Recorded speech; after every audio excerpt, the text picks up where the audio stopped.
मेरे प्यारे विद्यार्थियों, हम पढ़ रहे थे चैप्टर नंबर 3 धातु एवं अधातु। आज हम इस चैप्टर के पाठगत प्रश्न हल करेंगे। पाठगत प्रश्न जो एनसीईआरटी बुक्स के अंदर दिए गए हैं। तो सबसे पहले हम देख लेते हैं जो प्रश्न संख्या 51 पर दिए गए हैं उन क्वेश्चनों को। तो उन क्वेश्चनों में सबसे पहले ये पूछा गया पहला क्वेश्चन कि अभिक्रियाओं के समीकरण लिखिए। भाप के साथ अभिक्रिया यानी किसी धातु की भाप के साथ अभिक्रिया क्या होगी। तो हमें पता है जब भी जल के साथ अभिक्रिया बनाता है तो जल ही भाप होता है। भाप जो बनती है वो जल से ही बनती है, तो हमें भाप की जगह यहाँ पे जल से ही अभिक्रिया करके दिखानी है। तो Fe प्लस H2O, H2O हमारा जल भी है और ये भाप भी। भाप में भी हम H2O का ही फॉर्मूला लेंगे। तो Fe plus H2O equal to ये बनता है हमारा Fe3O4 प्लस 4H2 और ये हाइड्रोजन गैस रिलीज हो जाती है। ये अभिक्रिया जो होती है ये संक्षारण वाली अभिक्रिया होती है जो हमने फर्स्ट चैप्टर में पढ़ी थी कि लोहे पर जंग लगना। तो ये लोहे पे जंग लगने वाली अभिक्रिया का उदाहरण है। अगली अभिक्रिया हम पढ़ते हैं जल के साथ अभिक्रिया। तो हम पढ़ लेते हैं कैल्शियम के साथ जल के साथ अभिक्रिया, क्योंकि जल के साथ हमें पता है कोई भी धातु अभिक्रिया करती है तो हाइड्रोक्साइड बनाती है। तो यहाँ पे बनेगा हमारा calcium hydroxide plus hydrogen gas निकल जाएगी। तो ये है हमारी जल के साथ अभिक्रिया। अगला क्वेश्चन है प्रश्न संख्या 54 पर। इसमें एक या कोई ऐसा क्वेश्चन जो हम पीछे थ्योरी में हमने पढ़ा था, जैसे निस्तापन क्या है, भर्जन क्या है, तो हम उसे स्किप कर देते हैं। जैसे कि हम अगर यह डायरेक्ट ही पूछ लिया जाए पाठगत प्रश्न की निस्तापन क्या है और हमने पीछे पढ़ा था अभी कि निस्तापन क्या है, तो हमने उसको जो है इंक्लूड नहीं करते। लेकिन जो नहीं क्वेश्चन करे हैं वो हम इसमें सारे क्वेश्चन इंक्लूड कर रहे हैं। अगला क्वेश्चन है प्रश्न संख्या 54 पर कि सोडियम ऑक्सीजन एवं मैग्नीशियम के लिए इलेक्ट्रॉन बिंदु संरचना बनाओ। तो सोडियम का होता है Na प्रतीक और इसकी जो नंबर होता है एटॉमिक वो होता है 11 सोडियम। और क्या है ऑक्सीजन और मैग्नीशियम, ऑक्सीजन का होता है 8 और मैग्नीशियम का होता है 12। तो ये हमारा 12 होता है। तो हमें पता है इसका जो इलेक्ट्रॉनिक विन्यास होता है 2 8 1 और इसका होता है 2,6 और इसका होता है 2,8,2। ये इलेक्ट्रॉनिक विन्यास हमने 9th क्लास में सीखे थे कि किसी भी एटम में उसकी जो कक्षाएं होती हैं उस कक्षाओं के आधार पे उसका इलेक्ट्रॉनिक विन्यास किया जाता है और इसका सूत्र होता है 2n²। तो पहली कक्षा में ये नाभिक होता है एटम का, न्यूक्लियस, और इसमें प्रोटॉन व न्यूट्रॉन होते हैं। और पहली कक्षा में मैक्सिमम कितने इलेक्ट्रॉन रह सकते हैं, तो n का मान यहाँ 1 रखेंगे तो 2 × 1 का स्क्वायर यानी 1। तो पहली कक्षा में मैक्सिमम 2 इलेक्ट्रॉन ही रह सकते हैं। तो इलेक्ट्रॉनिक विन्यास जो हम करते हैं इन कक्षाओं के हिसाब से करते हैं। तो दूसरे में कितने रह सकते हैं, दूसरे में n का मान 2 रखेंगे, 2 का स्क्वायर 4 दूनी 8, तो ये 8 रह सकते हैं। इसी तरह से हमने यहाँ पे सोडियम का 2,8 लिखा है, क्योंकि पहली कक्षा में 2 और दूसरी कक्षा में मैक्सिमम 8 रह सकते हैं। फिर इसका एक बच रहा है जो कि तीसरी कक्षा में इलेक्ट्रॉन चला जाएगा। तो चारों ओर हमें पता है कि इलेक्ट्रॉन इसके घूमते रहते हैं। ये एक एटम है। तो सोडियम क्या है, यहाँ पे एक परमाणु है और परमाणु के चारों ओर एटम घूमते रहते हैं। तो इसमें कितने परमाणु है, 11 परमाणु है। तो पहली कक्षा में इसके कितने रह सकते हैं, मैक्सिमम 2, दूसरी कक्षा में 8। अब जो एक बचा है वो दूसरी में आ ही नहीं सकता, क्योंकि दूसरी में मैक्सिमम 8 ही रह सकते हैं, तो वो तीसरी कक्षा में चला जाएगा। तो इस तरह से हमने यहाँ पे इलेक्ट्रॉनिक विन्यास किया है। अब इसमें क्वेश्चन में कहा गया है कि इनकी बिंदु संरचना दिखाइए। तो बिंदु संरचना दिखाने के लिए हम ये देखते हैं कि इसके जो लास्ट वाले सेल हैं, लास्ट वाले जो इलेक्ट्रॉन हैं, ये इलेक्ट्रॉन या तो ये त्यागेगा या ये ग्रहण करेगा। लेकिन अगर 4 से कम इलेक्ट्रॉन है किसी भी तत्व के पास तो वो अपने इलेक्ट्रॉन त्याग देगा, क्योंकि मैक्सिमम 8 ही हो सकते हैं लास्ट में। तो 4 से कम है तो वो त्याग देगा और 4 से अगर ज़्यादा हैं, 4 से ज़्यादा हैं तो वो ग्रहण करेगा और अगर 4 ही हैं तो वो साझेदारी करेगा। तो वह परमाणु साझेदारी करेगा, क्योंकि 8 चाहिए होते हैं पूरा बॉन्ड बनने के लिए, कंप्लीट बॉन्ड बनने के लिए। तो सोडियम के पास 1 है तो सोडियम क्या करेगा, सोडियम यहाँ पे Na+ बना लेगा, यानी वो डोनर बन जाएगा, दाता परमाणु बन जाएगा और 1 इलेक्ट्रॉन निकाल देगा। ऐसे ही ऑक्सीजन के पास जो है 2,6 हैं। अगर इसको 2 इलेक्ट्रॉन मिल जाएं तो इसका 2,8 पूरा हो जाएगा, इसका पूरा लास्ट वाली सेल पूरी हो जाएगी। तो इसके पास 4 से ज़्यादा है, 6 है, तो ये 6 के 6 देगा नहीं, अपने किसी दूसरे से 2 इलेक्ट्रॉन लेगा। तो यहाँ पे जो ऑक्सीजन आएगी, ऑक्सीजन के ऊपर 2 माइनस के आएंगे क्योंकि ये 2 इलेक्ट्रॉन लेगा, और सोडियम के ऊपर एक Na+ का आएगा क्योंकि ये इसे देना ही है, इसके पास एक ही है तो ये दे ही सकता है। अगला है मैग्नीशियम। मैग्नीशियम के पास कितने, 2 ही है। अगर 3 होते तब भी देता, 4 होते तो साझेदारी कर लेता, 5 होता तो फिर इसे चाहिए होते 3, जिससे कि 8 हो जाए। लेकिन इसी के ऊपर Mg के ऊपर 2 प्लस के आयन आएंगे। कौन से, प्लस के, क्योंकि ये देगा, और देने वाला प्लस होता है, देने वाला बड़ा होता है, लेने वाला माइनस होता है, छोटा होता है। तो हम इस तरह से इनके संरचना सूत्र बना देते हैं। संरचना सूत्र का मतलब है कि जो Na+ है तो इसके हमें इलेक्ट्रॉन, इसके हमें दिखा देने हैं कि Na के ऊपर हम यहाँ पे एक डॉट दिखा देंगे कि इसमें एक इलेक्ट्रॉन, जो इसके पास केवल एक ही इलेक्ट्रॉन बच रहा है बस। ऑक्सीजन के ऊपर कितने बच रहे हैं, 2 इलेक्ट्रॉन। ऑक्सीजन के पास 6 इलेक्ट्रॉन है, लास्ट वाले सेल में कितने, 6, और इसके लास्ट सेल में कितना, 1। लास्ट सेल में जो इलेक्ट्रॉन है हम वो दर्शा देंगे।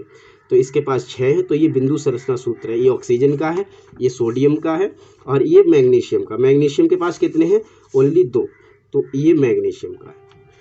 ये मैग्नीशियम का इलेक्ट्रॉन बिंदु संरचना सूत्र, ये ऑक्सीजन का, और ये सोडियम का। तो ये हैं हमारे इलेक्ट्रॉन बिंदु संरचना सूत्र।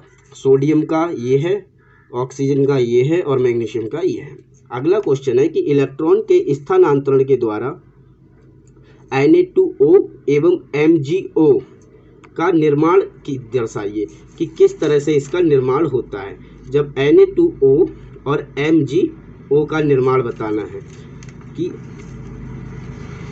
Na+O2 मिलके NO2 क्यों बनाते हैं, Na2O क्यों बना देते हैं, और Mg+O2 मिलके 2MgO क्यों बनाते हैं, इसका हमें यहाँ पे स्थानांतरण दिखाना है। इलेक्ट्रॉनों का स्थानांतरण, कि इलेक्ट्रॉन कितने ट्रांसफ़र होते हैं और किस तरह से बनते हैं। तो हमें पता है कि सोडियम के पास कितना, 1 इलेक्ट्रॉन फालतू होता है। सोडियम के पास कितना फालतू होता है, 1। और ऐसे ही यहाँ पे सोडियम कितने हैं, 2, Na2। हमने 2 सोडियम लेंगे, यहाँ पे लेंगे 2Na, यानी कि 2 सोडियम परमाणु लेंगे, तो इसके पास कितने, 2 इलेक्ट्रॉन हो गए फालतू। अब यहाँ पे ऑक्सीजन जो है, ऑक्सीजन को हम यहाँ पे 1 लेंगे, अकेली ऑक्सीजन लेंगे क्योंकि यहाँ पे एक ही ऑक्सीजन है। वो कह रहा है कि Na2O में, तो यानी कि हमें ये फॉर्मूला लगाना पड़ेगा, 2Na और 1O, 2Na और 1O। तो Na के 2 इलेक्ट्रॉन यहाँ पे Na के पास हैं, और ऑक्सीजन के पास क्या है, ये क्या है, दोनों देने वाले, और ऑक्सीजन को क्या चाहिए, लेने वाले। ऑक्सीजन के पास कितने, 6, तो इसको क्या चाहिए, 2 चाहिए, तो ये 6 के 6 इस दोनों से ले लेगा, तो ऑक्सीजन के 8 हो जाएंगे। ऑक्सीजन के कितने हो जाएंगे, 8 हो जाएंगे। इस तरह ऑक्सीजन इसमें ऐड हो जाता है और जुड़ जाता है।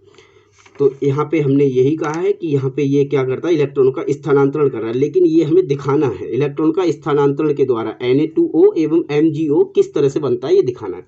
तो इस तरह से दिखाना है कि Na+, तो ये अपना इलेक्ट्रॉन इसे दे रहा है और अपना इलेक्ट्रॉन दोनों इसे दे रहे, तो इसके पूरे 8 हो रहे हैं, इसलिए Na2O बन रहा है। ऐसे ही यहाँ पे MgO को दिखाना है। Mg के पास ऑलरेडी 2 ही है, और ऑक्सीजन को भी 2 ही चाहिए, तो Mg अपने दोनों ही इलेक्ट्रॉन ऑक्सीजन को दे देता है। इस तरह से Mg2+ बना लेता है और ऑक्सीजन 2- बना लेता है, क्योंकि ऑक्सीजन ने, जैसे Mg इसके पास 2 इलेक्ट्रॉन है, और O ऑक्सीजन के पास 6 इलेक्ट्रॉन है, तो ये ऑक्सीजन क्या करती है, 2 इलेक्ट्रॉन ले लेती है इसके मैग्नीशियम के।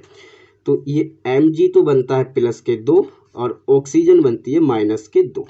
तो ये हमारे होते हैं संरचना सूत्र, या इलेक्ट्रॉनों के स्थानांतरण के द्वारा बने। इलेक्ट्रॉन का स्थानांतरण इसमें दिखाया गया है किस तरह। तो हमें ये संरचना बनानी है बोर्ड में, अगर इस तरह से क्वेश्चन पूछा जाए कि Na2O और MgO का इलेक्ट्रॉन के स्थानांतरण द्वारा बना हुआ निर्माण दिखाइए, तो इस तरह से हम दिखाएंगे। अगला क्वेश्चन है कि आयनिक यौगिकों के, जो आयनिक यौगिक होते हैं, हमने लास्ट वीडियो में पढ़ा था कि आयनिक यौगिक कौन से होते हैं, जब धातु अधातु मिलती है आयनिक यौगिक जो बनते हैं, वो आयनिक यौगिकों के गलनांक उच्च क्यों होते हैं, क्योंकि आयनिक यौगिकों के बीच, आयनों के बीच मजबूत आकर्षण बल होता है और उसको तोड़ने के लिए अधिक ऊर्जा की आवश्यकता होती है, इसलिए गलनांक जो है ज़्यादा होता है। जितने भी आयनिक यौगिक हैं उनके बीच जो फोर्स लगा होता है आयनों के बीच, जैसे NaCl ही है तो इनके बीच जो Na और Cl इन दोनों के बीच जो फोर्स है वो ज़्यादा है। जितने भी आयनिक यौगिक होते हैं उनके बीच जो जुड़ाव है जिससे वो जुड़े हैं वो फोर्स उनके अंदर ज़्यादा है और उस फोर्स को तोड़ने के लिए अधिक ऊर्जा की आवश्यकता होती है। जब वो टूटेंगे तभी वो गलेंगे, इसीलिए गलनांक बिंदु उच्च होता है।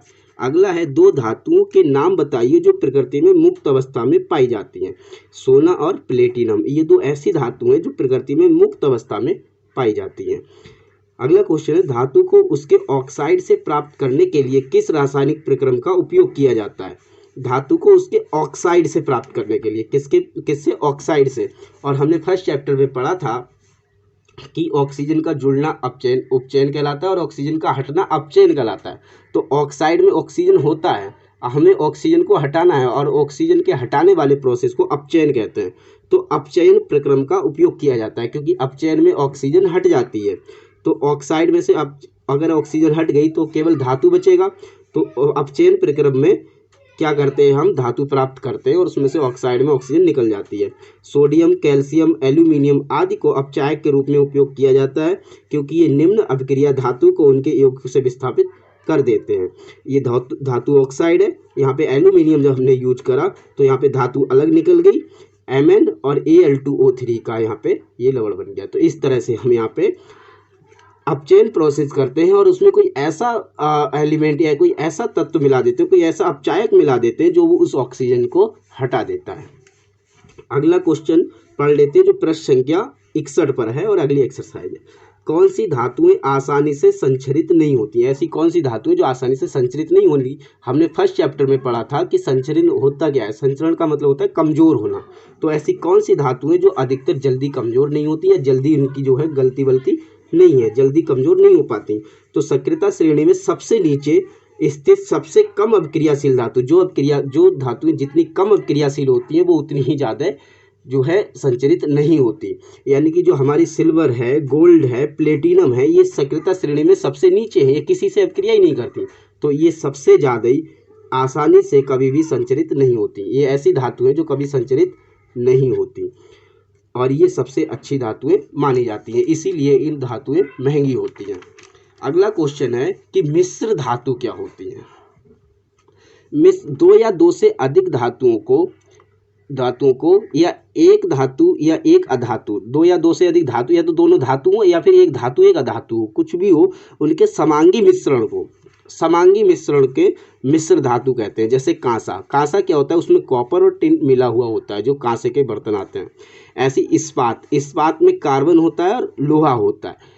इस्पात, कार्बन और लोहे का मिक्सचर इस्पात कहलाता है। तो ये हमने पाठगत प्रश्न कंप्लीट किए।